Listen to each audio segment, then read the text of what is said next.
wanted it, it would be more likely that in some way, shape, or form, the psychedelic experience would emphasize his narcissism. So you have to be super careful. And I have heard stories of cannabis and a psychosis, and I'm not sure that there's a screening method for that yet. I would definitely look at family history. I would definitely look at your mental state before coming to a particular substance. But it's a possibility. So, you have to really tread lightly. Yeah. Yeah. Isn't there like a phrase or a quote that goes like the intention and the mood dictates the whole experience? Do you know what I'm talking about? What is the saying? I forgot. The saying is set, mindset, and setting where you are and who you're with. Yeah. This dictates the whole thing. And I think that ties back a little bit to what we were talking earlier about the rave, right? Versus the clinical aspect of the whole thing. Very much so, yes. And I think that's also why sometimes you hear these horrible, horrible stories, these folks giving you these stories of horrendous psychedelic experiences. You don't know what they've taken beforehand. You don't know what their mental state was. You don't know who they were with. Most of the time it's like, well, I was at this party and, not a particularly safe place. So the same way that when somebody tells you a story about alcohol, there goes a bar fight out in the so-and-so. And usually your question is, well, what happened? What caused that? Nobody says, oh, it's only because you got drunk. Usually there's some sort of underlying reason. And that's the same logic when somebody tells you a crazy story about what happened to them on a psychedelic. Who were you with?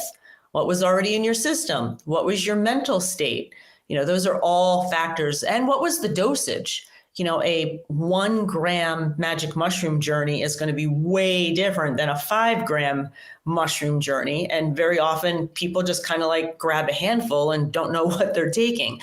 I'm not a proponent of that. I'm a proponent of know what you're taking in a safe place and be mentally ready for that. Perfect. Did you hear that, everyone? Listen well. Jill, I really like that you mentioned about mushrooms today on Instagram. I just saw this random ad saying that some people are replacing coffee with mushrooms. And I think they meant like they're microdosing throughout the day with some type of mushroom coffee. Do you know anything about that? The mushroom coffees I know are usually like a beautiful lion's mane or some other mushrooms. Paul Stamets talks about different mushrooms and how they can non-psychedelic mushrooms that are great for oh my gosh, the word has escaped me. Great for clarity, brain clarity. And people go read about Paul Stamets and his different mushroom blends, because I just did a terrible summary of it.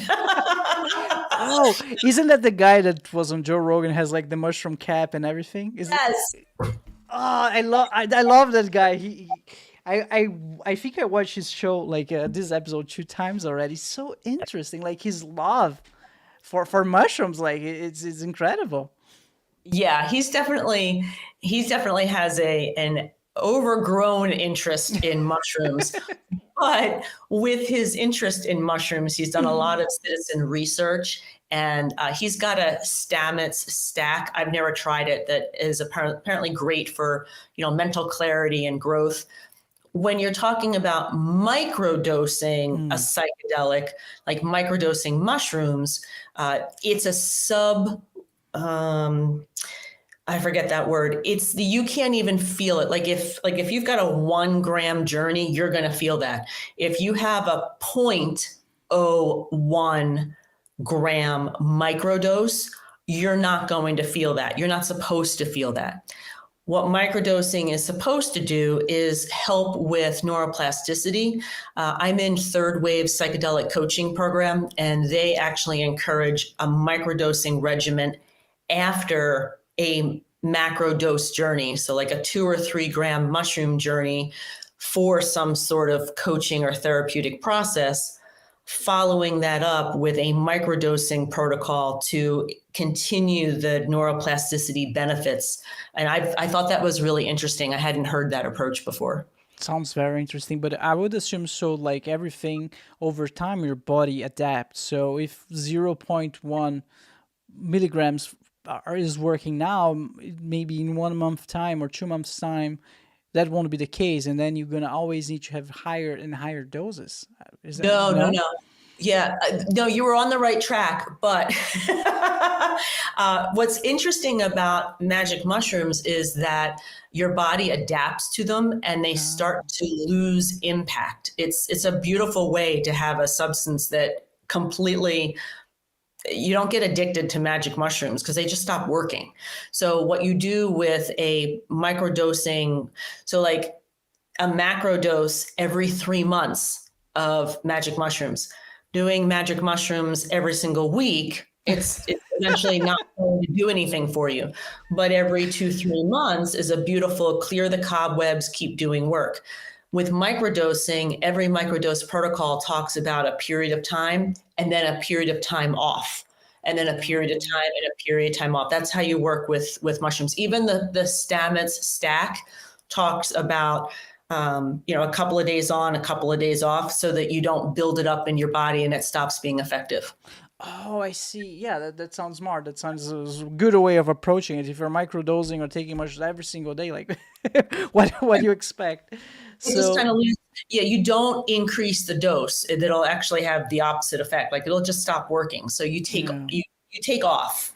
It's a really interesting. It's an interesting way to think about medicine in the West. Yeah. We don't think of medicine that way. No, of course not. But man, this whole conversation is so interesting. I had a guest the other day. He said that some of scientists speculates that some humans will start living up to 500 years in a couple of years. I don't know about that. Maybe 120, 150. I don't know. But I can see how this is possible because, like, over time, humanity starts finding all of the, I don't want to say loopholes or like cheats. I don't know. Let's say healthier ways of approaching life, right?